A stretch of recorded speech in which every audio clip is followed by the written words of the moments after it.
সুপ্রিয় শ্রোতা মণ্ডলী, আমি অধম লতিফ সরকার আজ স্টুডিওতে উপস্থিত হয়েছি সুন্দর একটি পালা গান নিয়ে। আমার বিপক্ষের শিল্পী বাংলাদেশের সুনামধন্য গায়ক জনাব কাজল দেওয়ান সাহেব। আজকের পালা গান হলো আমার রাসূলের জীবনী এবং রাসূলের মেরাজ। যাকে আল্লাহ পয়দা না করলে সারা জাহান পয়দা করতেন, একই সুতায় বাঁধা কলেমায়ে তৈয়ব লা ইলাহা ইল্লাল্লাহু মুহাম্মাদুর রাসূলুল্লাহ। সেই রাসূলের জীবনী দিয়েছেন আমাকে, অধম লতিফ সরকারকে, আর রাসূলের মেরাজ দিয়েছেন জনাব কাজল দেওয়ান সাহেবকে। আমি সকলের প্রতি দোয়া চেয়ে, দেশবাসীর কাছে দোয়া চেয়ে আমি আমার অনুষ্ঠান আরম্ভ করতে যাচ্ছি। আসসালামু আলাইকুম ওয়া রাহমাতুল্লাহি ওয়া বারাকাতুহু ইয়া মাগফিরাতুহু। ধন্যবাদ। নাই রে নিদানের কোন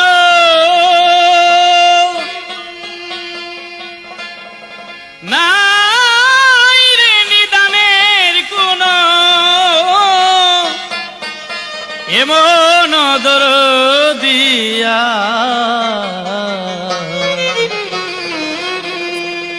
বন্ধু দরদিয়া নবী কামলেওয়ালা রে, বন্ধু দরদিয়া নবী কামলেওয়ালা রে, বন্ধু দরদিয়া।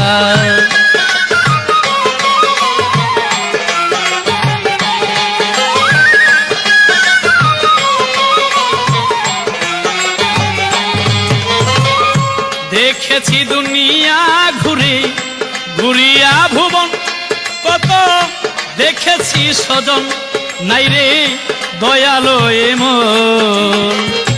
দেখেছি দুনিয়া ঘুরে ঘুরিয়া ভুবন, কত দেখেছি স্বজন, নাই রে দয়ালো এমন। এমন রতন খুঁজে পাইবি কখন রে,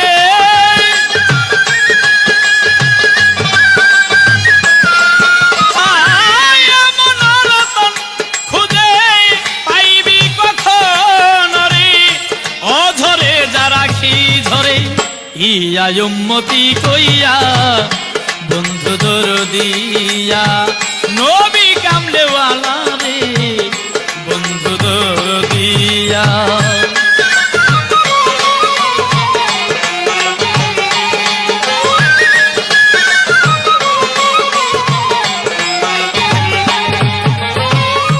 ফুল রূপে ছিলে তুমি তরাক্কের ডালায়, মালা রূপ ময়নার গলায় ছিলে রূপ সে তারায়। ফুল রূপে ছিলে তুমি তরাক্কের ডালায়, মালা রূপ ময়নার গলায় ছিলে রূপ সে তারায়। ময়ূর ভেসে ছিলে একই গাছে নবী,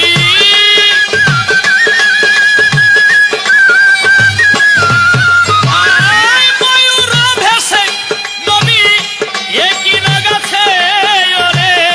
জান্নাতি ফুল রাসূল এলো জান্নাতি হইয়া, বন্ধু দরদিয়া নবী কামলেওয়ালা রে, বন্ধু দরদিয়া।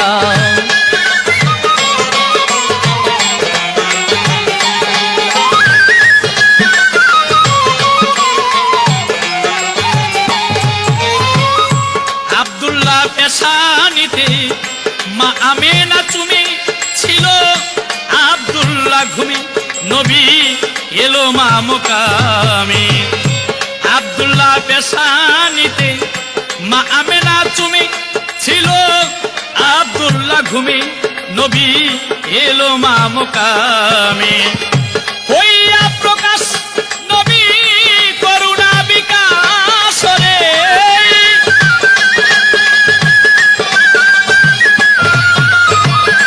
হইয়া প্রকাশ করে করুণা বিকাশ রে। নবী ডাকে ধীরে ধীরে পথহারা পাপিয়া, বন্ধু দরদিয়া নবী কামলেওয়ালা রে, বন্ধু দরদিয়া।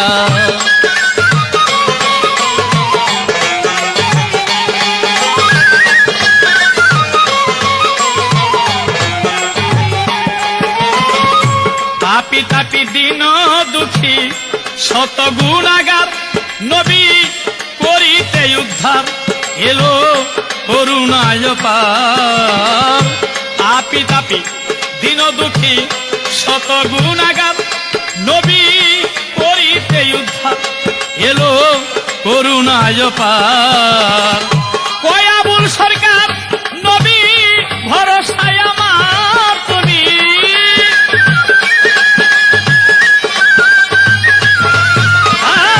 কয় আবুল সরকার নবী ভরসায় আমার তুমি, অন্তর জামি মম অন্তর বেপিয়া বন্ধু দরদিয়া নবী কামলেওয়ালা রে বন্ধু দরদিয়া।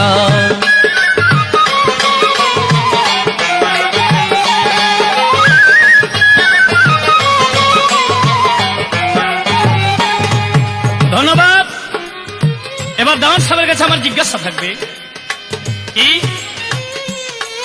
রাসূল প্রথমে আনলেন নূর, দুই মে তবা গাছের ফুল, তৃতীয় ময়নার গলার হার, চৌথায় তারা, পঞ্চমে ময়ূরণী, ষষ্ঠমে আদম ছবি বৃক্ষের ফুল, সপ্তমে আব্দুল্লাহর নাসিকায়, অষ্টমে মা আমিনার গর্ভে, নবমে ভূমিষ্ঠ হইলেন পৃথিবীতে, দশমে অর্থাৎ 50 বছর 2 মাস 27 দিনে তিনি চলে গেলেন মেরাজ।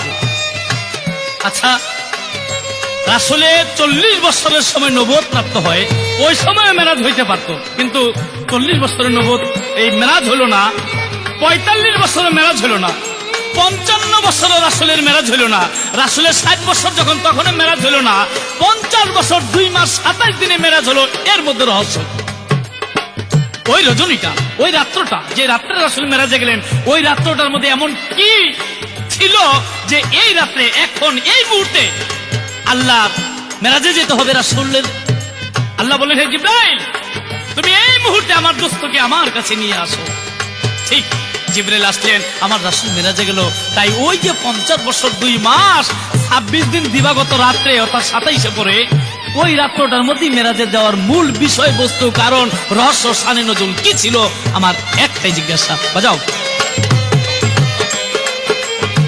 দেখেছি দুনিয়া ঘুরে ঘুরিয়া ভুবন, কত দেখেছি সজন নাই রে দয়ালো মন। দেখেছি দুনিয়া ঘুরে ঘুরিয়া ভুবন, কত দেখেছি সজন নাই রে দয়ালো মন। এ মনোরতন খুঁজে পাইবি কখন রে,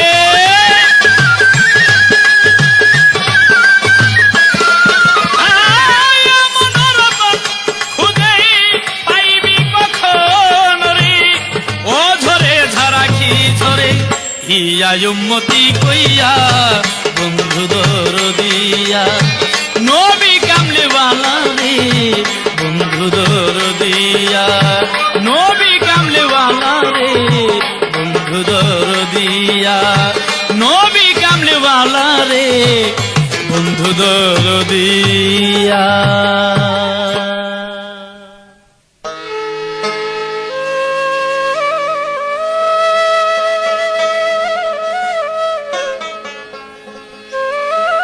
সম্মানিত সুধী, বাউল পালাগানের আশিকান বৃন্দ, আপনাদের কাছে প্রাণ ঢালা শুভেচ্ছা বিনিময় করে আজকে একটি সুন্দর পালাগানের ক্যাসেট নিয়ে আপনাদের মাঝে উপস্থিত হয়েছি। বাংলাদেশের প্রখ্যাত বাউল শিল্পী আব্দুল লতিফ সরকার সাহেব নবীজির জীবনী গেয়ে আমাকে মেরাজের পক্ষে রেখে তিনি আমার কাছে কিছু প্রশ্ন করে গেছেন। আপনাদের সকলের কাছে দোয়া কামনা করে আমি আমার পালাগানের ক্যাসেটটি আরম্ভ করতে যাচ্ছি। সবাই দোয়া রাখবেন। আসসালামু আলাইকুম, ধন্যবাদ সবাইকে। হায়রে মেরাজের খবর পাইয়া চমকিয়া উঠিল নবী, মুস্কি হাসি দিয়া রে মেরাজের খবর পাইয়া। হায়রে মেরাজের খবর পাইয়া চমকিয়া উঠিল নবী, মুস্কি হাসি দিয়া রে মেরাজের খবর পাইয়া।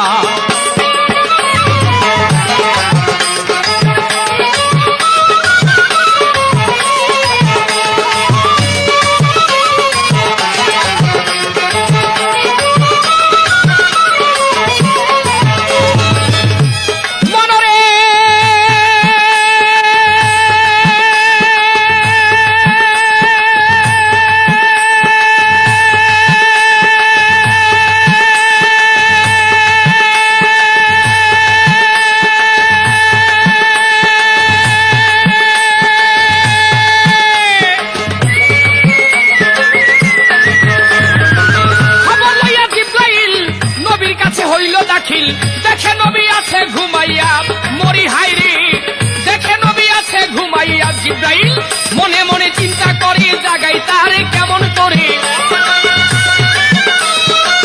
জিব্রাইল মনে মনে চিন্তা করে জাগাই তারে কেমন করে। নত শিরে বইল নবীর পায়ের কাছে যাইয়া রে মেরাজের খবর পাইয়া, চমকে উঠিল নবী মুস্কি হাসি দিয়া রে মেরাজের খবর পাইয়া।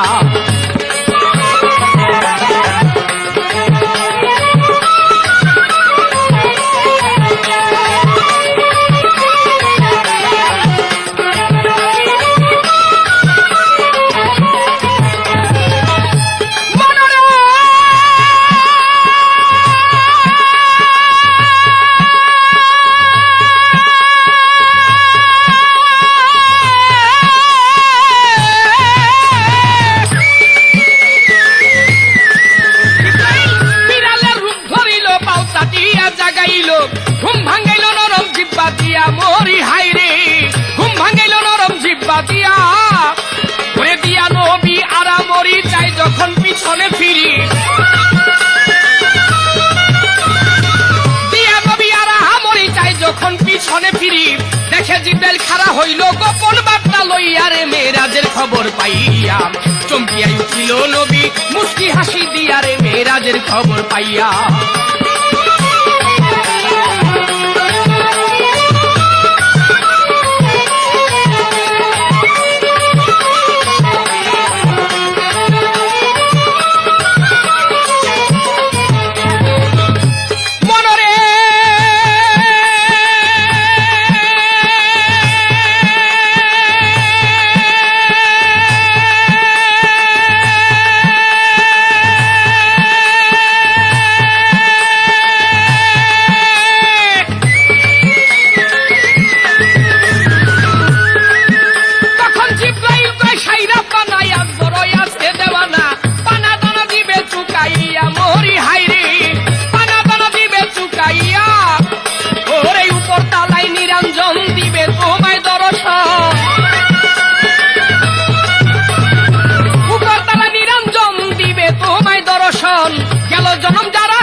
মেরাজের খবর পাইয়া, চমকিয়া উঠিল নবী মুস্কি হাসি দিয়া রে মেরাজের খবর পাইয়া।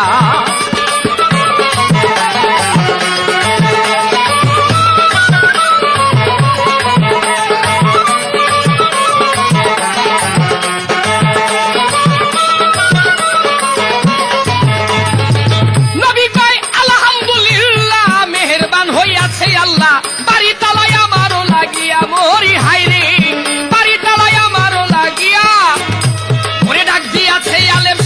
এখন আমি যেতে চাই, ওরে ডাক দিয়াছে আলেম শাহী, এখন আমি যেতে চাই। খেলি বলাই দুইজনে মিলিয়া রে মেরাজের খবর পাইয়া, চমকিয়া উঠিল নবী মুস্কি হাসি দিয়া রে মেরাজের খবর পাইয়া।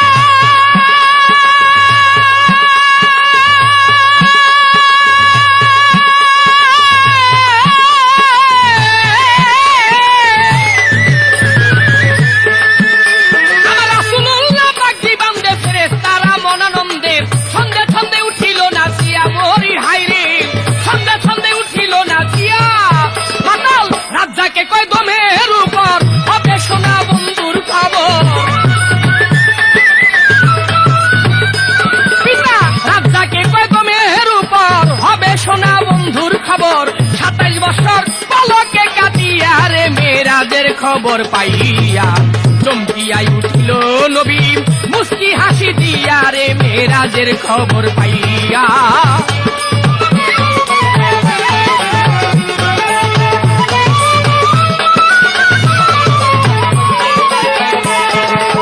ধন্যবাদ। সরকার সাহেব সর্বপ্রথম আমার কাছে প্রশ্ন রাখলেন, রাসূল করিম সাল্লাল্লাহু আলাইহি ওয়াসাল্লাম তিনি 40 বছরের নবুয়ত প্রাপ্তি হইলেন, 40 বছরে তিনি মেরাজে গেলেন না, তিনি 50 বছরে মেরাজে গেলেন না, 55 বছরে তিনি মেরাজে গেলেন না, তিনি 60 বছরে মেরাজে গেলেন না। তার বয়স যখন 50 বছর 2 মাস 26 দিন, তথা 26 দিন দিবাগত রাত্রে, আমরা যাকে 27 দিন বলে গণ্য করে নিই, রজব চাঁদের 27 তারিখে 26 তারিখ দিবাগত রাত্রে তিনি মেরাজে গমন করলেন। এর কারণটা কি? এর কারণ হচ্ছে আবার রাসূল করিম সাল্লাল্লাহু আলাইহি ওয়াসাল্লাম আল্লাহর যে মনোনীত ধর্ম ইসলাম ধর্ম তিনি প্রচার করতে আরম্ভ করলেন। তিনি ইসলাম ধর্ম প্রচার করতে লাগলেন। আর এদিক দিয়ে আবু জেহেলের যত লোকজন ছিল রাসূলের ইসলামকে প্রচারের জন্য তাকে বাধা দিতে লাগলেন, তাকে কষ্ট দিতে লাগলেন, তাকে যাতনা দিতে আরম্ভ করলেন। রাসূল করিম সাল্লাল্লাহু আলাইহি ওয়াসাল্লাম তিনি সেই মক্কা নগর থেকে বাইর হয়ে তিনি মনে মনে চিন্তা করলেন যে আমি কোথায় যেতে পারি ইসলাম প্রচার করার জন্য।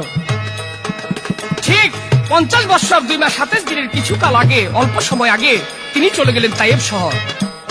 তায়েব শহর গিয়ে আমার রাসূল করিম সাল্লাল্লাহু আলাইহি ওয়াসাল্লাম তায়েব গিয়ে তিনি ইসলাম প্রচারের জন্য যখন আনুষ্ঠানিকতা আরম্ভ করেছিলেন, অর্থাৎ ইসলামের বাণী কালেমা তাইয়্যিব লা ইলাহা ইল্লাল্লাহু মুহাম্মাদুর রাসূলুল্লাহ, এই কথা যখন তিনি বলবেন, তায়েববাসীর কাছে আবু জাহেল জানতেন যে মুহাম্মদ, অর্থাৎ আমার আখিরি জামানার পয়গম্বর শেষ নবী হযরত মুহাম্মদ আহমদ মুস্তাফা সাল্লাল্লাহু আলাইহি ওয়াসাল্লাম তিনি তায়েবে যাবেন। তায়েবের যে সর্দার ছিল আব্দে আলী মাসউদ, আরো তার সাঙ্গপাঙ্গ যারা ছিল, আবু জাহেল একটি চিঠির মধ্যে লিখে দিলেন, হে তায়েববাসীরা, তোমাদের মাঝে মুহাম্মদ আসতেছে একটি নতুন ধর্ম নিয়ে, খবরদার তোমাদের মাঝে যেন সেই নতুন ধর্ম সে প্রচার করতে না পারে। তাই রাসূল করিম সাল্লাল্লাহু আলাইহি ওয়াসাল্লাম তিনি যখন তায়েবে প্রবেশ করলেন, তায়েবের দরজা দিয়ে, তায়েবের গেট দিয়ে যখন তিনি প্রবেশ করবেন, তায়েবের ছোট ছোট ছেলে মেয়েরা আমার রাসূল করিম সাল্লাল্লাহু আলাইহি ওয়াসাল্লামকে দেখে হাতের মধ্যে পাথর নিয়ে তারা দাঁড়িয়েছিলেন। রাসূল যখন পা রাখলেন তায়েবের মাটির মধ্যে, তখন তারা পাথর ছুঁড়তে আরম্ভ করলেন। আবার রাসূল করিম সাল্লাল্লাহু আলাইহি ওয়াসাল্লামকে এমনি ভাবে আঘাত করতে লাগলেন, সমস্ত শরীর তার ক্ষতবিক্ষত হয়ে গেল সেই পাথরের আঘাতে। তাই বিবি আয়েশা সিদ্দিকা আবার রাসূল করিম সাল্লাল্লাহু আলাইহি ওয়াসাল্লামকে একদিন প্রশ্ন করেছিলেন, রাসূল ছিল খালি গায়ে, হে আল্লাহর হাবিব, আপনি বলেন আপনার গায়ের মধ্যে কি কখনো বসন্ত রোগ হয়েছিল? নবী তার জবাবে বলেছিল, আয়েশা, আমার কখনো বসন্ত রোগ হয় নাই। আয়েশা, তুমি জানো না, আমি গিয়েছিলাম একদিন তায়েব শহর ইসলাম প্রচার করার জন্য। তায়েববাসীরা আমাকে এমনি ভাবে আঘাত করেছিল, পাথর মেরে মেরে আমার সমস্ত অঙ্গটা এমনি ভাবে জর্জরিত হয়েছিল, যেন মনে হয় দেখলেই আমার গায়ের মধ্যে কখনো বসন্ত রোগ হয়েছিল। রাসূল করিম সাল্লাল্লাহু আলাইহি ওয়াসাল্লাম বিবি আয়েশার কাছে সেদিন আক্ষেপ করে বলেছিল, ওই যে তায়েববাসীরা নবীকে পাথর মেরেছিলেন, রাসূল করিম সাল্লাল্লাহু আলাইহি ওয়াসাল্লাম পাথরের আঘাতে জর্জরিত হয়ে তার সমস্ত অঙ্গ হইতে রক্ত ঝরতে লাগলেন। তিনি রক্ত ঝরতে ঝরতে রক্ত গিয়ে তার পায়ের মধ্যে পড়লেন, জুতার সাথে পায়ের সাথে চটা বেঁধে গেলেন। তিনি যে নামাজ আদায় করবেন, জুতা খুলতে পারে না। আল্লাহ পাক বলে, হে আমার হাবিব, তুমি আজকে জুতা পরেই নামাজ আরম্ভ করে দাও, আমি আল্লাহ পাক তোমার নামাজ কবুল করে নেব। এমনি একটি দুঃখের সময়, এমনি একটি বেদনার সময় আল্লাহর জিবরাইল ফেরেশতা, আল্লাহ পাক জিবরাইল ফেরেশতাকে বললেন, হে জিবরাইল, তুমি চলে যাও আমার বন্ধুর কাছে, গিয়ে বলো এই দুঃখের সময় আমি আল্লাহ পাক আমার বন্ধুকে একটি সুসংবাদ জানাইতেছি, আমি তার সাথে দিদার করব। মিরাজ শব্দের অর্থ সিঁড়ি বাই সিঁড়ি ঊর্ধ্বগমন করা, মিরাজ শব্দের অর্থ দেখাশোনা, মিরাজ শব্দের অর্থ কথোপকথন, আল্লাহর সাথে রাসূলের মিলন। তাই আল্লাহর রাসূলকে ওই 26 তারিখ দিবাগত রাত্রে, অর্থাৎ 50 বছর 2 মাস 27 দিনে রজব চাঁদের 27 তারিখে আল্লাহর রাসূলকে আল্লাহ পাক ডাকলেন, আসুন আপনার সাথে আমি মিলনে আবদ্ধ হব। এটাই হলো মূল কারণ। ভাই, এবার সরকার সাহেবের কাছে আমার প্রশ্ন, আমাদের সমাজের মধ্যে কিছু লোক আমরা যে পালা গান, বাউল গান, জারি সারি, ভাটিয়ালি ইত্যাদি গান গেয়ে থাকি, অনেকে বলে যে এই গান গাওয়া যাবে না। তাই রাসূলের হাদিসের মধ্যে পড়ে আমি এক জায়গার মধ্যে দেখলাম, রাসূল করিম সাল্লাল্লাহু আলাইহি ওয়াসাল্লাম তিনি যখন ছোট ছিলেন, শিশু ছিলেন, নবীর এক দূত ছিল, নাম তার সাইমা। আমার রাসূল করিম সাল্লাল্লাহু আলাইহি ওয়াসাল্লাম নবীজিকে সাইমা দোলনার মধ্যে দোলাইতেন আর গান গাইতেন বা গীত গাইতেন বা তারনা গাইতেন। রাসূল করিম সাল্লাল্লাহু আলাইহি ওয়াসাল্লাম সেই গান শুনে খিলখিল করে হাসতেন। আমার সর্বপ্রথম প্রশ্ন আপনার কাছে, আপনি জবাব করবেন, রাসূল করিম সাল্লাল্লাহু আলাইহি ওয়াসাল্লাম কোন গান শুনে সেদিন হেসেছিলেন? সেই গানের কথাগুলি ছিল কি?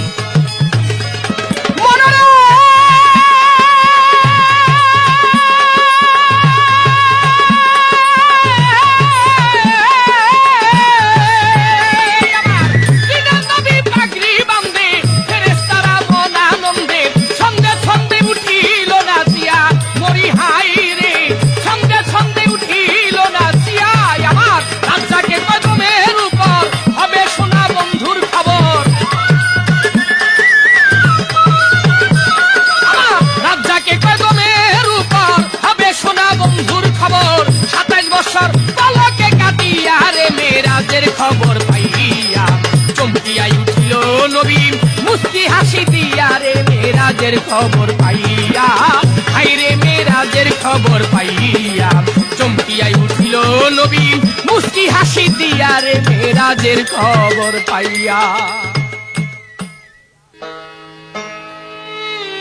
ধন্যবাদ জনাব কাজল দেওয়ান সাহেব। আমার যাহা জিজ্ঞাসা ছিল সুন্দরভাবে জবাব করে এবার আমার কাছে জিজ্ঞাসা করলেন কি, রাসূল যখন শিশু ছিল মা দাই হালিমার এক মেয়ে, অর্থাৎ দাই হালিমার বাড়িতে যখন ছিলেন, দাই হালিমার মেয়ে সায়মা, এই সায়মা রাসূলকে কুলি করে গান গাইতেন। দেওয়ান সাহেবের জিজ্ঞাসা হলো, যদি রাসূল নিজে গান শুনে শিশু বেলেই হাসতেন, তাহলে আমাদের গান গাইতে নিষেধ করে কেন? আমি তো এই কথাই বলি, তাদেরকে দাওয়াত করি, তারা আসুক। এই গান বাজনা কোথায়? আমার রাসূল শুনেছে, হাদিসের মধ্যে আছে। হাদিসের মধ্যে যদি থাকে আমাদের কেন তারা বাধা দিবে? হয়তো কেউ বুঝে না, দূর থেকে বলে। আমি তাদেরকে আমন্ত্রণ করি, তারা আসুক, দেখুক আমরা গানের মধ্যে কি বলি। যাই হোক, রাসূল যখন শিশু ছিলেন, ওই দাই হালিমার এক মেয়ে নাম তার সায়মা।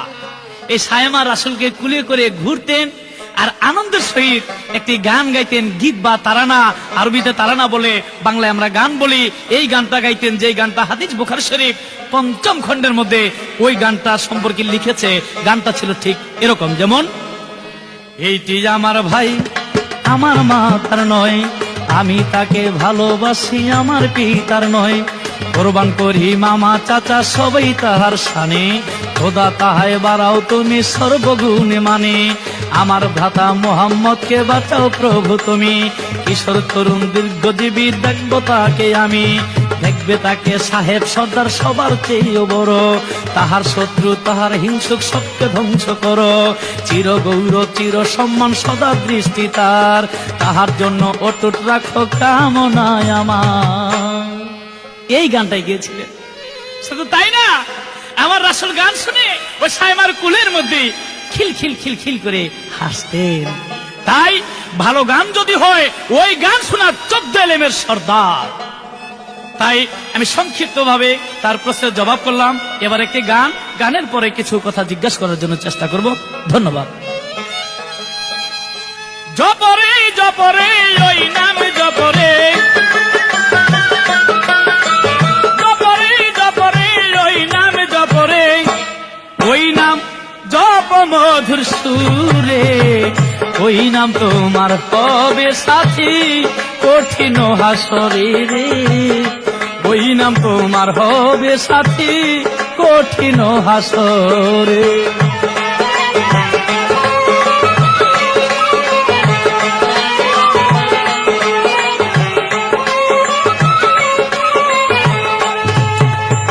জিন ইনসান ফেরেশতা যত দরুদ পড়ে, হইয়া নত মারহাবা মারহাবা মারহাবা মারহাবা,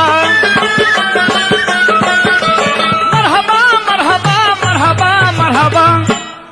আমার নবীজির গান গাই রে, ওই নাম তোমার হবে সাথী কঠিন হাসরে রে, ওই নাম তোমার হবে সাথী কঠিন হাসরে।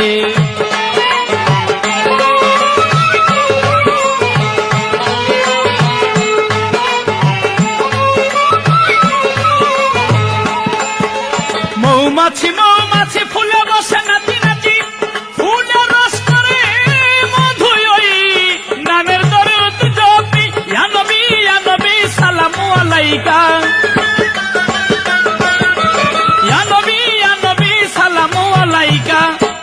দরুদ পরে মৌমাছি রে, ওই নাম তোমার হবে সাথী কঠিন হাসরে রে, ওই নাম তোমার হবে সাথী কঠিন হাসরে।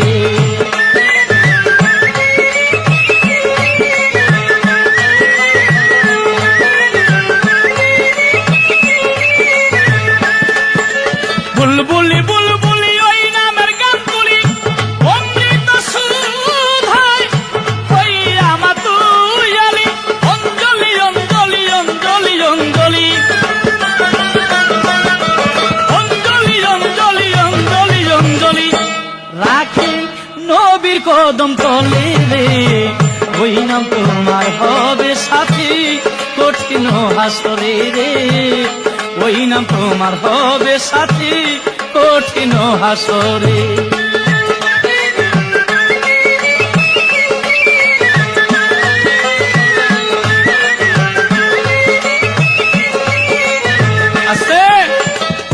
আমার জিজ্ঞাসা থাকবে দেওয়ান সাহেবের কাছে, আমার রাসূল বোরাক নিয়ে মক্কা শরীফ হইতে বাইতুল মুকাদ্দাসের দিকে গেলেন, এই মাঝখানে অনেক ঘটনা।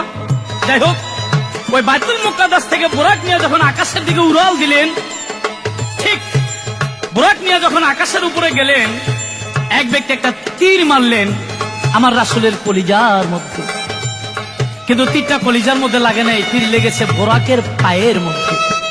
আমি জানতে চাই, যে রাসূল শুভ লগ্নে শুভ সময় আল্লাহর সাথে দিদার করতে যায়, এমন কোন ব্যক্তি কোন আঘাত পেয়েছিল বিধায় তিনি দুনিয়া থেকে রাসূলের কলিজার মধ্যে তীর মেরেছিল? ওই তীরটা কি কাঠের না লোহার না কিসের তৈরি? তীরটা মেরেছিল কে? কোন জায়গা হতে কোন উদ্দেশ্যে তীরটা মেরেছিল? এই ছোট্ট করে একটি জিজ্ঞাসা। মুহাম্মদ নাম হৃদয় জাহান,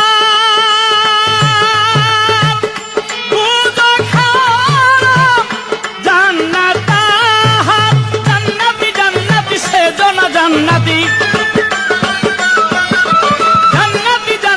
সে জনা জান্নাতি, ভেবে ওই লতিফ সরকারে রে, ওই নাম তোমার হবে সাথী কঠিন হাসরে রে, ওই নাম তোমার হবে সাথী কঠিন হাসরে।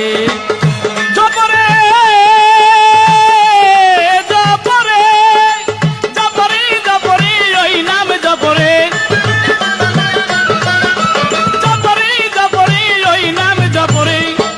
ওই নাম জপ মধুর সুরে, ওই নাম তোমার হবে সাথী কঠিন হাসরে রে, ওই নাম তোমার হবে সাথী কঠিন হাসরে রে, ওই নাম তোমার হবে সাথী কঠিন হাসরে।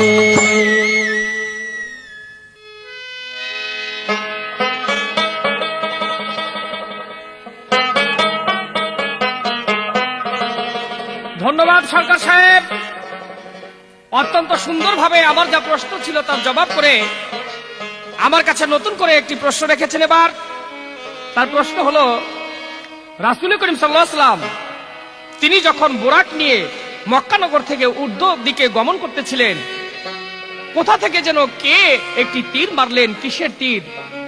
কেন মারলেন? তীর মারলেন নবীজির কলিজার মধ্যে, তার বুকের মধ্যে, কিন্তু সেই তীর গিয়ে লাগলো বোরাকের পায়ের মধ্যে। এরই বা কারণ ছিল কি? রাসূল করিম সাল্লাল্লাহু আলাইহি ওয়াসাল্লাম তার এক আশিক ছিল, তার এক ভক্ত ছিল, তার এক প্রেমিক ছিল, তার এক পাগল ছিল। বাড়ি তার করণ শহরে, নাম তার ওয়াস করুন। রাসূল করিম সাল্লাল্লাহু আলাইহি ওয়াসাল্লাম তিনি মাঝে মধ্যেই বুকের জামাটা খুলে সেই করণ শহরের দিকে তাকিয়ে থাকতে আর বলতেন, আহ আহ আমার ভালো লাগে না। সেই প্রেমিকের জন্য, সেই আশিকের জন্য, সেই ওয়াস করুনি আশিক রাসূল। ঠিক রাসূল করিম সাল্লাল্লাহু আলাইহি ওয়াসাল্লাম তার যে আত্মার সম্পর্ক, প্রেমের সম্পর্ক, নবী যখন মিরাজে যায়, ওয়াস করুনি মনে মনে ভাবতে লাগলেন, বন্ধু তুমি আজকে আমাকে রেখে মিরাজে যাচ্ছ, আমি যে তোমার নাদান, আমি যে তোমার আশিক, আমাকে তুমি কি বলে গেলে, আমাকে তুমি কি দিয়ে গেলে। তাই তো ওয়াস করুনি আক্ষেপ করে অনুরাগের বশীভূত হয়ে সেদিন এশকের একটি তীর বানিয়ে মারলেন আমার রাসূলের কলিজার মধ্যে। ওই তীর আকাশ মানে উঠতে লাগলো, উঠতে উঠতে তীর চলে গেলেন বোরাকের পায়ের মধ্যে। বোরাকের পায়ের মধ্যে যাওয়ার একটি কারণ আছে। রাসূল করিম সাল্লাল্লাহু আলাইহি ওয়াসাল্লাম যে বোরাকের মধ্যে চলেছিলেন, বোরাকের 8টা রূপ ছিল, 8 রূপের মধ্যে একটা রূপ হইল বোরাকের যে মুখটা ছিল, মুখটা ছিল মানুষের মতো। তাই বোরাক আর নবী, আশিক এবং মাশুক দুইজনে সেদিন একসাথে মিশে গিয়েছিলেন। তীর মারলেন বোরাকের কলিজার মধ্যে, গিয়ে লাগলো বোরাকের পায়ের মধ্যে। বোরাকের পায়ের মধ্যে লাগলো সত্যি, কিন্তু ব্যথা পেয়েছিল সেদিন আমার নবীর কলিজার মধ্যেই। নবী কলিজার মধ্যে ব্যথা পাইলেন। বোরাক পড়ে যায় কহুতুর পাহাড়ের উপরে। নবী বুঝতে পারলেন আমার সেই আশেক, আমার সেই প্রেমিক আমাকে তীর মেরেছে। কিন্তু আল্লাহর জিবরাইল ফেরেশতা বললেন, হে আল্লাহর হাবিব, আপনাকে এখানে আর দেরি করা যাবে না, আপনি সামনের দিকে অগ্রসর হইতে থাকেন। রাসূল করিম সাল্লাল্লাহু আলাইহি ওয়াসাল্লাম তিনি আবার বোরাকের উপর আরোহণ হয়ে তিনি আবার উর্ধ্ব দেশের দিকে গমন করতে লাগলেন। সেই বোরাক নিয়ে আমার রাসূলকে নিয়ে আমার ছোট করে একটি গানের পরে আমি সরকার সাহেবের কাছে প্রশ্ন করার চেষ্টা করব। দিদারে এলাহি যাবে, দিদারে এলাহি যাবে, পাইয়া সে খবর নবীজি বোরাকের উপর, নবীজি বোরাকের উপর। ওরে দিদারে এলাহি যাবে, দিদারে এলাহি যাবে, পাইয়া সে খবর নবীজি বোরাকের উপর, নবীজি বোরাকের উপর।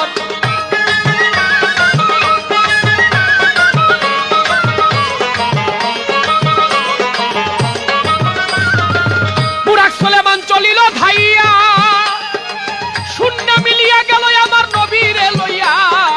বুরাক সুলেমান চলিল ধাইয়া, শূন্য মিলিয়া গেল আমার নবীর লইয়া। আল্লাহর ফেরেশতারা দেখে চাইয়া, আল্লাহর ফেরেশতারা দেখে চাইয়া, অতি মনোহর নবীজি বোরাকের উপর, নবীজি বোরাকের উপর।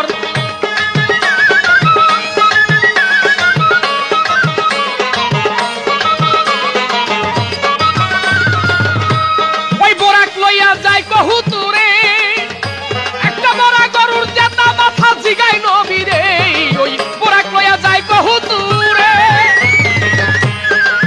আর একটা বড় গরুর জেতা মাথা জিগাই নবীরে, সেদিন মরাই কিছু সুয়াল করে, ওই দিন মরাই কিছু সুয়াল করে, নবী জবাব দেয় সত্তর, নবীজি বোরাকের উপর, নবীজি বোরাকের উপর।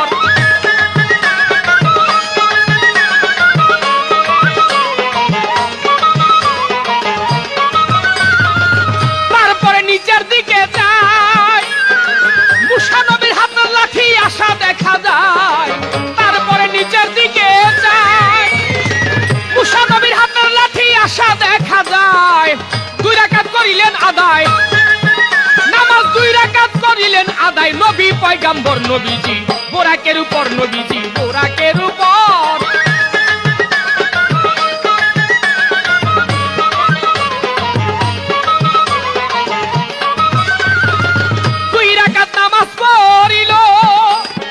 মুসা নবীর সাথে নবীর কথা হইল, 2 রাকাত নামাজ পড়িল। ওই দিন মুসা নবীর সাথে নবীর কথা হইল। আরে আবার বোরাক উড়াল দিল, আবার বোরাক উড়াল দিল, সব করিয়া পর নবীজি বোরাকের উপর, নবীজি বোরাকের উপর।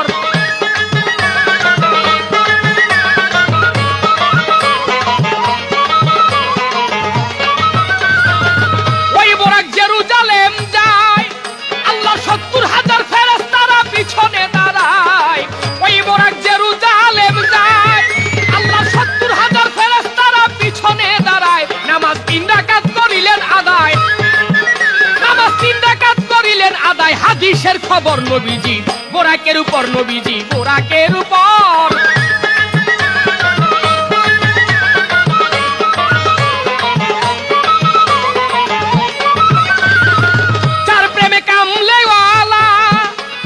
সারা জীবন ঘর বাঁধে না,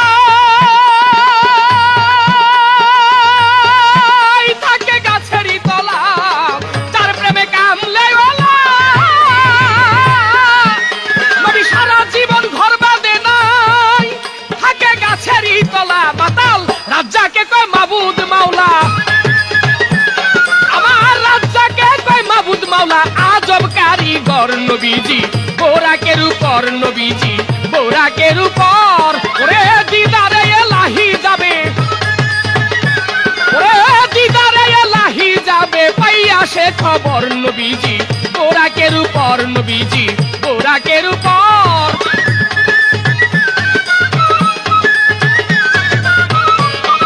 ধন্যবাদ।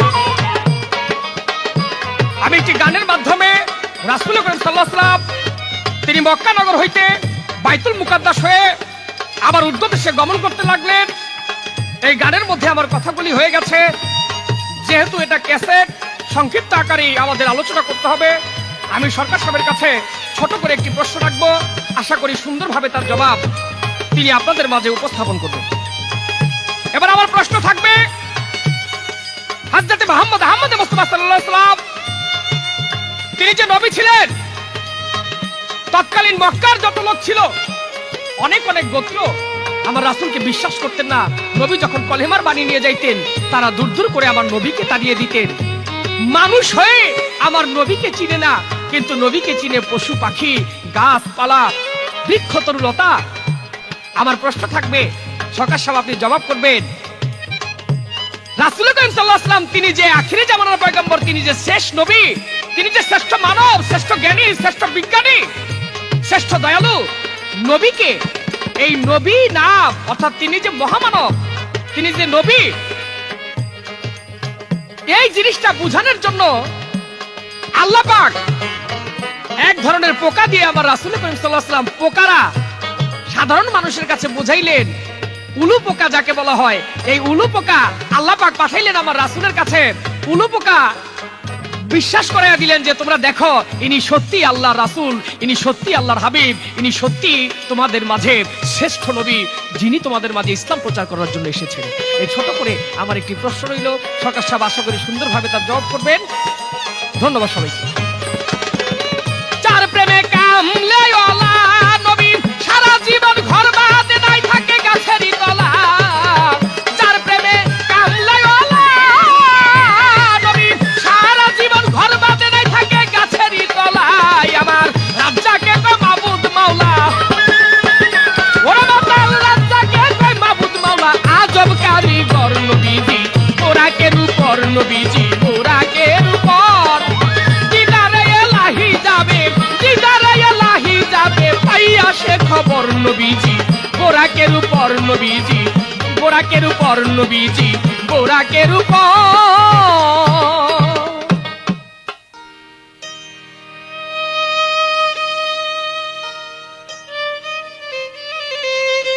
ধন্যবাদ জনাব কাজল দেওয়ান সাহেবকে।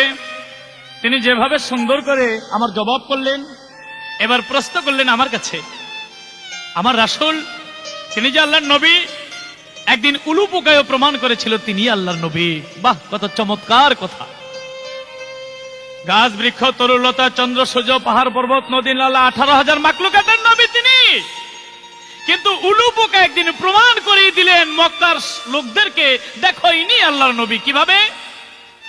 আমার রাসূলকে বয়কট ঘোষণা করলেন, অর্থাৎ তার সাথে ব্যবসা বাণিজ্য, আদান প্রদান, লেনদেন সম্পূর্ণ থেকে রাসূলকে আলাদা করে দিলেন। এবং রাসূলের পক্ষে যারা ছিল, রাসূলের উম্মত যারা ছিল, তাদেরকে সহজ ভাষায় বলতে পারে আমরা বনবাসের মতো করে দিলেন।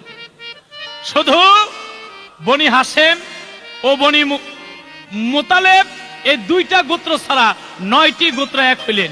9টি গোত্রের মধ্যে যেমন বনু আবেদ, শামস, বনি নফেল, বনি আসাদ, বনি তাইম, বনি আদি, বনি জুমা এবং বনি সাইম, এভাবে 9টি গোত্র এক হইয়া রাসূলকে বয়কট করলেন।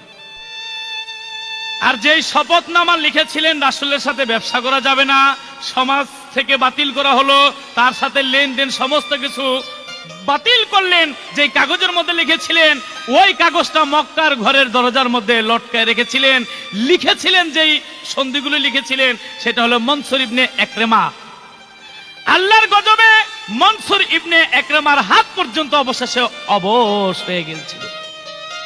কিন্তু উলু পোকা একে একে 3 বছর ওই কাগজ লটকানো থাকার পরে উলু পোকা এসে তারা যে অত্যাচারী জুলুমকারী যে কথাগুলি লিখেছিলেন, উলু পোকা সম্পূর্ণ কথাগুলো খেয়ে ফেলেছে। শুধু আল্লাহর নাম আর রাসূলের নাম ওই কাগজের মধ্যে লেখা ছিল। আমার রাসূল বললেন, তোমরা যে বয়কট করেছো, যে কাগজের মধ্যে শপথ লিখেছো, কাগজটা খুলে দেখো। মক্কার ঘরের ওই কাগজ খুলে দেখে তাদের সমস্ত অন্যায় অত্যাচারের যেই কথাগুলো ছিল উঠে গিয়েছে, শুধু আল্লাহর নাম আর আমার রাসূলের নাম রয়ে গেছে। তখন মক্কাবাসীরা সবাই মিলে বলল, তিনি যে আল্লাহর নবী, আমরা চিনি নাই, বুঝি নাই, তিনি আল্লাহর নবী। পোকায় পর্যন্ত প্রমাণ করে দিল। তাই আমার রাসূলকে আবার তারা সসম্মানে সমাজের মধ্যে আনলেন। এই উলু পোকে একদিন তিনি প্রমাণ করে দিলেন মক্কা নগরকে, তিনি আল্লাহর নবী। ইনশাল্লাহ চেষ্টা করলাম তার প্রশ্নের জবাব করার জন্য। আমার একটি গানের পরে আরেকটি প্রশ্ন করার জন্য আমি চেষ্টা করব। ধন্যবাদ। আল আরবি ইসলাম রবি নূর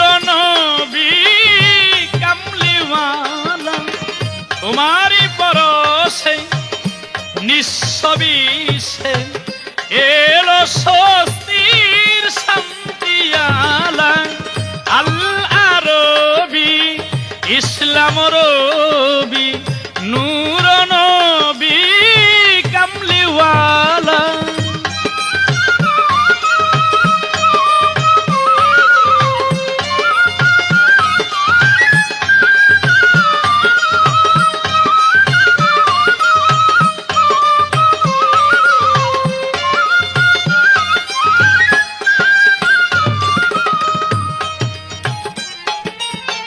ছিল সূর্য ছিল না আলো, চন্দ্র তারায় আধারে ঢাকিল।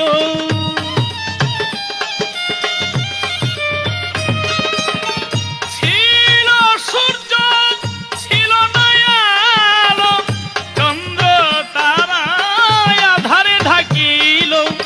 তুমি এলে বলে আধার কাটিয়া হলো দুনিয়া পূর্ণ উজালা। আল আরবি ইসলাম রবি নূর নবী কামলিওয়ালা।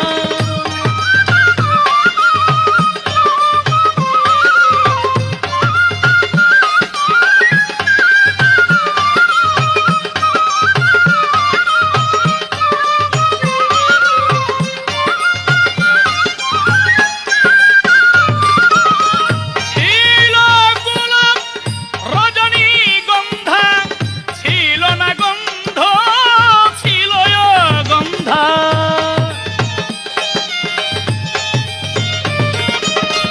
ছিল গোলাপ রজনীগন্ধা, ছিল না গন্ধ ছিল গন্ধা।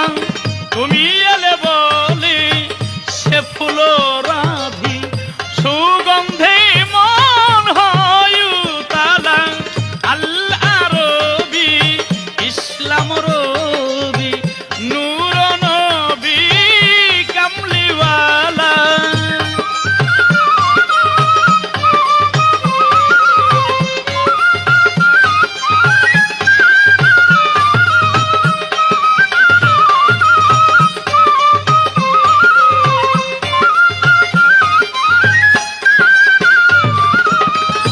ছিল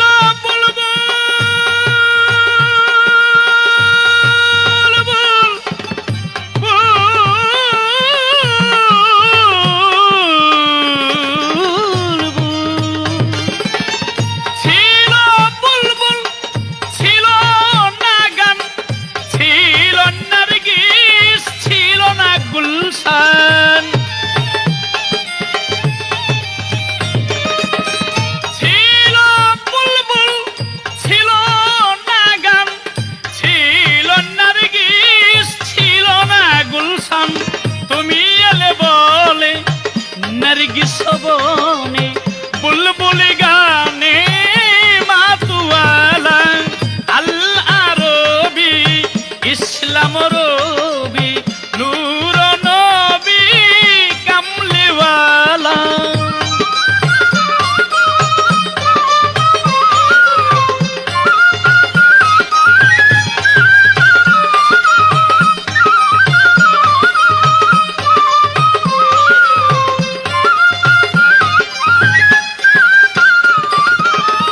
ছিল মানুষ আগেও তো ছিল মানুষ, বর্তমানে আছে মানুষ, ভবিষ্যতে থাকবে মানুষ। ছিল মানুষ আগেও তো ছিল মানুষ, বর্তমানেও মানুষ আছে। এই মানুষের মধ্যে ব্যবধান কি? আমার নবী করিম সাল্লাল্লাহু আলাইহি সাল্লাম তার এক সাহাবা নাম তার দাহিয়া, যখন তিনি ইসলাম ধর্ম গ্রহণ করে নাই, এই দাহিয়া তার একজন মেয়ে ছিল। এই মেয়েকে নিয়ে তিনি মনে মনে ভাবে যে আমার মেয়ে বড় হইলে টাকা পয়সা লাগবে, বিয়ে শাদী দিতে হবে, এই মেয়েকে আমি রাখবো না। যখন ছোটি ঘরে শিশু মেয়েকে মারতে যায়, দাহিয়ার স্ত্রী বলে, স্বামী গো, তুমি আমার এই মেয়েকে মারতে পারবে না, কারণ 10 মাস 10 দিন আমি আমার এই মেয়েকে গর্ভে রেখেছি, কত কষ্ট করেছি। দাহিয়া অবশেষে মারতে পারলেন না, চলে গেলেন বাণিজ্য করার জন্য। অনেক বছর পরে বাণিজ্য করে এসে দেখে তার মেয়ে বড় হয়ে গেছে। দাহিয়া মনে মনে ভাবে, বাণিজ্য করতে গেলাম, লাভ হইল না, এদিক দিয়ে মেয়ে বড় হয়ে গেছে। আমার যখন ব্যবসা লাভ হইল না, তবে এই মেয়েটা অলক্ষী অপায়া, এই মেয়ের জন্য আমার ব্যবসা হইল না। তাই দাহিয়া তার মেয়েকে ছলনা দিয়ে বললেন, মাগো আমি তোমাকে তোমার নানার বাড়ি বেড়াতে নিতে চাই, তুমি রাজি? বাবার সাথে মেয়ে বেড়াতে যাবে, সন্দেহের কি আছে? মেয়ে বাবার সাথে রওনা হইলেন। আর ওই মেয়েকে নিয়ে দাহিয়া এক পাহাড়ের কিনারে গিয়ে গর্ত করলেন। মেয়ে বলে, আব্বা যাবো বেড়াতে, গর্ত করেন কেন? বাবা বললেন, মাগো জীবনে তো অনেক খেলাই খেলেছো, চলো আজকে দুজন মাটি মাটি খেলবো। মেয়ে বললে, মাটি মাটি কেমন করে খেলবো? বলে, মা তুমি গর্তের মধ্যে নামো। মেয়ে পিতার কথা বিশ্বাস করে গর্তের মধ্যে নামলেন, আর পিতা ধীরে ধীরে মাটি দিতে লাগলেন। ওই মেয়ের যখন বুক পর্যন্ত মাটি হয়ে গেল, মেয়ে বলে, বাবা এ কেমন খেলা, আমি যে কষ্ট পাই তুমি কি বোঝো না, আমাকে উঠাও। বাবা বলে, মা আর একটু ধৈর্য ধরো, আর একটু মাটি দিব। আবার মাটি দিতে দিতে ওই মেয়ের যখন গলা পর্যন্ত হয়ে গেল, মেয়ে বলে, বাবা আমি যে কষ্ট পাই, আমাকে আর মাটি দিবেন না। বাবা বলে, মা আমি আরেকটু মাটি দিব। মেয়ে বলে, বাবা আরো মাটি দিবেন? আমি বুঝেছি আপনি আমাকে আমার নানার বাড়ি বেড়াতে নিবেন না। আমার মা বলেছিল শিশু অবস্থায় আপনি আমাকে হত্যা করতে চেয়েছিলেন, মায়ের জন্য পারেন নাই। তাই আমার মা বলেছিল, মারে তুই কিন্তু তোর বাবার সাথে কোথাও একা একা যাসনি। আমার মায়ের কথা আমি ভুলে গেছি। আমি এখন বুঝতে পারলাম, বাবা আপনি আমাকে জিন্দা কবর দিয়ে যাবেন। বাবা আমার জীবনের শেষ একটি অনুরোধ আপনাকে করব, মেয়ে হয়ে বাবার কাছে। কি? আমাকে যদি আপনি প্রাণ ভিক্ষা দেন, আমি আর কোনো দিন ফিরে আসবো না। আমার দুই চোখে যেদিকে দেখি আমি সেদিকেই চলে যাব। কোনোদিন বাবার কাছে মায়ের কাছে দাবি নিয়ে আসবো না, আমাকে খাওয়ান দাওয়ান ভরণ পোষণ দেন। আমার মা আমাকে ভালোবাসে। মা যদি জিজ্ঞেস করে তোমার মেয়ে কোথায়, তুমি বলবে পাহাড়ের কিনার দিয়ে হাইটা যাইবার সময় তোমার মেয়েকে পিছন থেকে বাঘ এসে খেয়ে ফেলেছে। আমি কোনো দিন বাড়িতে যাব না। সেই দাহিয়া নিজের মেয়েকে জিন্দা কবর দিয়া চলে আসলেন, তবু মেয়ের কথা রাখলেন না। এত বড় নিঠুর, এত বড় পাষাণ। বাড়িতে আসার পরে দাহিয়ার ওই মেয়ের চিৎকার যখন কানে আসে, দাহিয়া পাগল হয়ে যায়। আমার রাসূলের কাছে গেলেন ইসলাম ধর্ম গ্রহণ করার জন্য। রাসূলও হাত বাড়াই দিলেন, দাহিয়া হাত বাড়াই দিলেন। দাহিয়া হাত টেনে আনলেন। রাসূল বললেন, দাহিয়া তুমি আমাকে ফাঁকি দিলে কেন? দাহিয়া বলে, আল্লাহ হাবিব আমি আপনাকে ফাঁকি দিই নাই। আমি এত বড় পাপী, আমি এত নিঠুর, আমি নিজের মেয়েকে নিজে পিতা হয়ে জিন্দা কবর দিয়েছি। আমি যে কলঙ্কিত হয়ে গেছি, আমার এই কলঙ্কের হাত যদি আপনার পবিত্র হাতে লাগাই, আপনার ইসলাম কলঙ্ক হয়ে যাবে। এই ভয়ে আমি হাত আপনার কাছ থেকে ফিরিয়ে এনেছি। আমার রাসূল দাহিয়ার সমস্ত কথা শুনে বলেন, হে দাহিয়া তুমি বেশি বেশি জিকির করো, জিকিরে মানুষের কলবের ময়লাগুলি পরিষ্কার হয়ে যায় জিকিরের মাধ্যমে। আর আমার কাছে মুরিদ হবে বিধায়, এই জন্য আল্লাহ তোমার জীবনের সমস্ত গুনাহগুলি মাফ করে দিবেন। বলেন সুবহানাল্লাহ। তাই দাহিয়া সেদিন আমার রাসূলের হাতে হাত দিয়ে মুরিদ হয়ে গেলেন, আর চিৎকার করে উঠলেন যে আমি কত বড় পাপী ছিলাম। তাই ছিল মানুষ, মানুষ মানুষে ছিল না প্রীতি, প্রেম পাশে। যেমন পিতা হয়ে নিজের মেয়েকে জিন্দা কবর দিয়েছে, ছিল অন্ধকারের যুগ, এই অন্ধকারকে আলো দিলেন আমার আখেরি নবী হযরত মুহাম্মদ সাল্লাল্লাহু আলাইহি ওয়াসাল্লাম। ছিল মানুষ, মানুষ মানুষে ছিল না প্রীতি, প্রেম পাশে তুমি আনিলি এ প্রীতি মানুষে। শুধু আবুলে পাশানো ঢালা, আল্লাহ রবি ইসলাম রবি নূর নবী কামলিওয়ালা।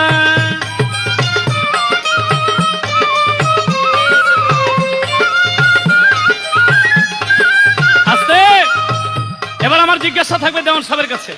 কি জিজ্ঞাসা? আমার রাসূল প্রথম আসমান, দ্বিতীয় আসমান, তৃতীয় আসমান, এভাবে 7টি আসমান পার হয়ে গেলেন। কারণ ক্যাসেটের মধ্যে সংক্ষিপ্ত গাইতে হবে, তারপরও শুরু এবং শেষ আছে। 7ম আসমান পার হয়ে সিদরাতুল মুনতাহা পার হয়ে আমার রাসূল সরাসরি আল্লাহর আরশের কাছাকাছি চলে গেলেন। আমার আল্লাহ বলে, দোস্ত আমি তোমাকে সশরীরে মেরাজে এনেছি, আমি তোমার সাথে সাক্ষাৎ করব, দিদার দিব। কিন্তু দোস্ত, তোমার সব পরিপূর্ণ হয়ে গেছে, শুধু একটা জিনিস অপূর্ণ আছে বিধায় আমি দোস্ত তোমার সামনে এসে দাঁড়াতে পারি না। আমার রাসূল সেই কর্মটা পূর্ণ করলেন, তারপরে আল্লাহ তার সাথে দিদার করলেন। আমার জিজ্ঞাসা দেওয়ান স্যার, সব পূর্ণ যার, একটা জিনিস অপূর্ণ কি? আর ওই জিনিসটার জন্য, ওই কর্মটার জন্য আল্লাহ রাসূলের সাথে দিদার দিতে পারে না, সাক্ষাৎ দিতে পারে না। ওই কর্মটা আমার রাসূল কিভাবে আদায় করেছিলেন, তারপরে আমার আল্লাহর সাথে আমার রাসূলের দিদার হইল। এই ছোট্ট করে একটাই জিজ্ঞাসা। হায় ছিল গোলাপ রজনীগন্ধা, ছিল না গন্ধ, ছিল গন্ধা।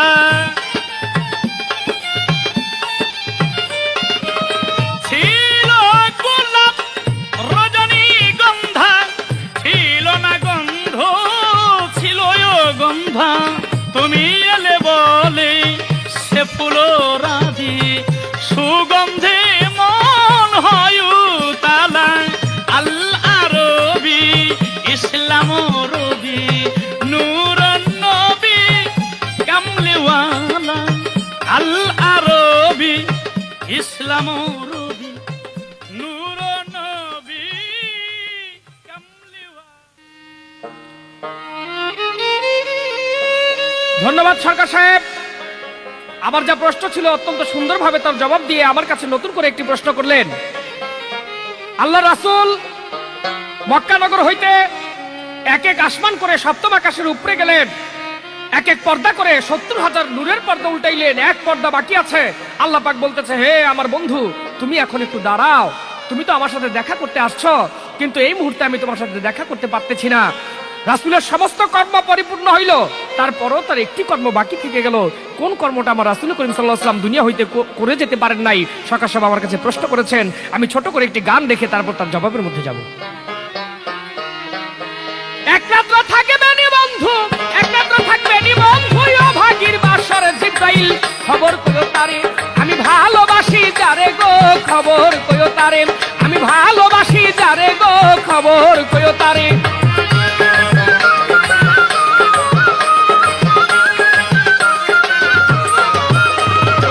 কতদিনের কত কথা রাইখাছি গোপন, আমি হাজার হাজার কথা বলবো আসিলে সুজন। কতদিনের কত কথা রাইখাছি গোপন, আমি হাজার হাজার কথা বলবো আসিলে সুজন। দিব মধুর মিলন ভক্তি চুম্বন, দিব মধুর মিলন ভক্তি চুম্বন, বুকের উপরে জিব্রাইল খবর কইও তারে, আমি ভালোবাসি যারে গো খবর কইও তারে।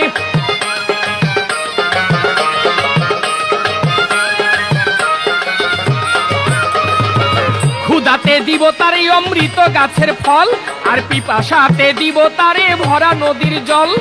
ক্ষুদাতে দিব তারে অমৃত গাছের ফল, পিপাসাতে দিব তারে ভরা নদীর জল। আমি যতন করে রাখলাম সকল, আমি যতন করে রাখলাম সকল, মন তাহার উপরে জিব্রাইল খবর কইও তারে, আমি ভালোবাসি যারে গো খবর কইও তারে, আমি ভালোবাসি যারে গো খবর কইও তারে।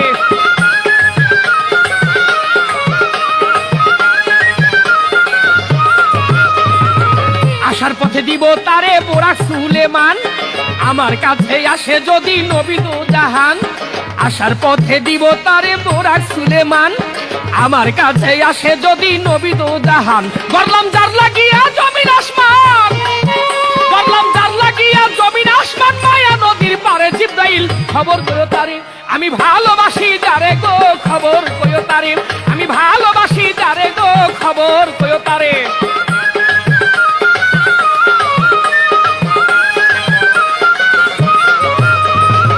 সাজাইয়া রাখলাম আমি ফুলেরই বাসর। আমার কাছে প্রশ্ন করেছেন কোন কর্মটি আমার রাসূলের বাকি ছিল? আল্লাহ পাক ডাক দিয়ে বলে, হে আমার বন্ধু, আমি আপনার সাথে দিদার করব সত্য, কিন্তু আপনি তো এখনো পর্যন্ত মুরিদ হন নাই, তাই আপনাকে মুরিদ হইতে হবে। আল্লাহ রাসূল এই কথা শুনে তিনি আল্লাহর কাছে ফরিয়াদ করে বলে, মাওলা, এই সপ্তম আকাশের উপরে আমি কার কাছে মুরিদ হব? কে আমাকে এখানে মুরিদ করবে? এখানে তো কোনো মানুষজন নাই। আল্লাহ পাক বলে, হে আমার বন্ধু, তুমি এক কাজ করো, তুমি তোমার চক্ষুটা বন্ধ করো, চক্ষু মুদে তোমার ডাইন হাতটা তুমি বাড়ায়া দাও। আল্লাহর হাবিব চক্ষু বন্ধ করলেন, ডাইন হাত বাড়ায়া দিলেন। সামনে একটি হাত আসলো, আল্লাহর রাসূল ওই হাতের উপর হাত রেখে তিনি বায়াত গ্রহণ করলেন। আল্লাহ পাক বলে, বন্ধু তুমি এবার চোখ খুলো। আমার রাসূল করিম সাল্লাল্লাহু আলাইহি ওয়াসাল্লাম চোখ খুললেন। চোখ খুলে দেখে তিনি তার ডাইন হাত দিয়ে বাম হাতের মধ্যে ধরে রেখেছেন। ইহার বেশি আর জানি না, আর জানলো ইহার বেশি বলতে আছে মানা। আল্লাহ রাসূল তিনি মুরিদ হয়ে গেলেন। আল্লাহ রাসূল বলে, আল্লাহ, আমি তো আপনার সাথে দিদার করলাম, দেখা করলাম, আমার যে উম্মত আছে, আপনার যে বান্দা আছে, তারা কি আপনাকে দেখতে পারবে না? আপনার সাথে দিদার হবে না? তাদের কি মেরাজ হবে না? আল্লাহ পাক ঘোষণা করলেন, অবশ্যই তাদের দিদার হবে। আসরাতুল মিরাজুল মুমিনিনা, মুমিন বান্দার মেরাজ হবে সালাতের মাধ্যমে। তারা অবশ্যই সালাতের মাধ্যমে আমাকে দেখতে পারবেন। তাই তার জবাব করে, এই পর্যন্ত প্রশ্ন ছিল, আমি চেষ্টা করলাম তার জবাব দেওয়ার জন্য। ধন্যবাদ সবাইকে। সাজাইয়া রাখলাম আমি ফুলেরই বাসর, আমার গোলবদনি আসে যদি এই ঘরের ভিতর। মাতাল রাজ্জাকে কয় এতদিন পর, আমার রাজ্জাকে কয় এতদিন পর, খুঁজি আমি যারে জিব্রাইল, খবর কইও তারে আমি ভালোবাসি যারে গো, খবর কইও তারে আমি ভালোবাসি যারে গো, খবর কইও তারে। ওই এক রাত্র থাকবে নি বন্ধু, এক রাত্র থাকবে নি বন্ধু ভাগির বাসরে, জিব্রাইল খবর কইও তারে আমি ভালোবাসি যারে গো, খবর কইও তারে আমি ভালোবাসি যারে গো, খবর কইও তারে আমি ভালোবাসি যারে গো, খবর কইও তারে আমি ভালোবাসি যারে।